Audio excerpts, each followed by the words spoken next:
రూ. 1800 అమ్మే designery saris light weight అండి. అందులో క్రిస్మస్కి, ఫెస్టివల్స్కి, మ్యారేజ్ సీజన్కి సూపర్ కలెక్షన్ వచ్చినాయి. షాప్ నుండి కొత్త కొత్త మోడల్స్ ఉన్నాయి. మా వీడియోలు అయితే మీరు వాచ్ చేసినట్టయితే ఏం మోడల్స్ ఉన్నాయి, వీళ్ళ షాప్లో ఏం వెరైటీస్ మీకు చక్కగా ఐడియా వస్తుంది. ఇప్పుడు చూపించేది లైట్ వెయిట్ డిజైనర్స్, అసలు బరువే లేదండి. చీర కూడా చిన్న లీఫీ ప్యాటర్న్, క్లాస్ అఫీషియల్గా ఉండి రిచ్ పళ్ళు వస్తుంది. ముద్ద జరీ బాటు కాంట్రాస్ట్ మ్యాచింగ్. వీళ్ళు హోల్సేల్గా ఇచ్చేటట్టు కేవలం రూ. 650.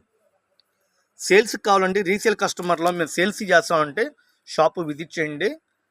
Raghuvanshi fashions wholesale. ఈ షాపు గుంటూరులో బెస్ట్ ప్రైస్ ఆపోజిట్లో వైష్ణవి హోల్సేల్ మార్కెట్లో ఉంటుందండి. Shop number 91, 92 B block. ఎన్ని రకాలు ఉన్నాయండి వీళ్ళ దగ్గర. షాపు నిండిపోయినాయి, ఎన్నెన్నో రకాలు ఉన్నాయి వీళ్ళ దగ్గర. రూ. 190 కాడి నుంచి దాదాపు 2000 దాకా హోల్సేల్గా ఇస్తారు. పెట్టుబడులకు కావాలన్నా కొద్దిగా ఎక్కువ స్టాక్ కావాలన్నా షాపు విజిట్ చేయండి. ఇప్పుడు చూపించే ఐటమ్ డిజిటల్ ప్రింట్ విస్కోస్ జెరీ షోరూంలో 1800 అమ్ముతున్నారు. మనం వచ్చేది కేవలం